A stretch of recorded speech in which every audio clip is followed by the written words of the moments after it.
اعوذ باللہ من الشیطان الرجیم پناہ مانگتا ہوں میں اللہ کی شیطان مردود سے۔ بسم اللہ الرحمن الرحیم شروع اللہ کا نام لے کر جو بڑا مہربان نہایت رحم والا ہے۔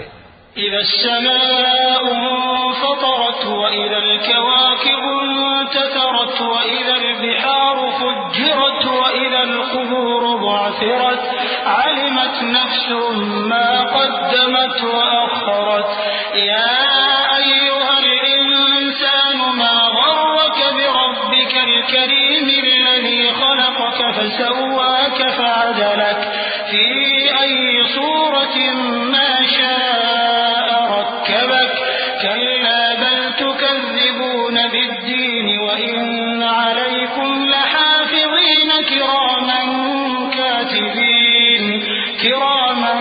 كاتبين يعلمون ما تفعلون۔ جب آسمان پھٹ جائے گا اور جب تارے جھڑ پڑیں گے اور جب سمندر ابل پڑیں گے اور جب قبریں اکھیڑ دی جائیں گی، تب ہر شخص معلوم کر لے گا کہ اس نے آگے کیا بھیجا تھا اور پیچھے کیا چھوڑا۔ اے انسان، تجھ کو اپنے رب کریم کے بارے میں کس چیز نے دھوکہ دیا؟ وہی تو ہے جس نے تجھے بنایا، پھر تیرے اعضاء کو درست کیا اور تیری قامت کو معتدل رکھا، جس صورت میں چاہا تجھے جوڑ دیا، مگر افسوس تم لوگ جزا کو جھٹلاتے ہو، حالانکہ تم پر نگہبان مقرر ہیں، یعنی معزز کاتبین، جو کچھ تم کرتے ہو وہ اسے جانتے ہیں۔ ان الابرار لفی نعیم وان الفجار لفی جحیم یصلونها یوم الدین وما هم عنها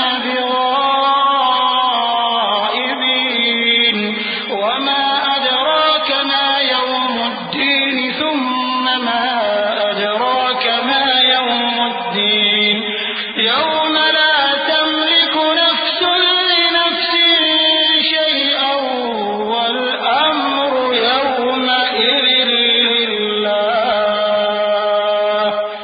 بے شک نیکوکار نعمتوں کی بہشت میں ہوں گے اور بدکردار دوزخ میں، یعنی جزا کے دن اس میں داخل ہوں گے اور اس سے چھپ نہیں سکیں گے۔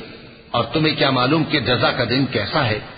پھر تمہیں کیا معلوم کہ جزا کا دن کیسا ہے؟ جس روز کوئی کسی کے کچھ کام نہ آ سکے گا اور حکم اس روز اللہ ہی کا ہوگا۔ صدق اللہ العظیم۔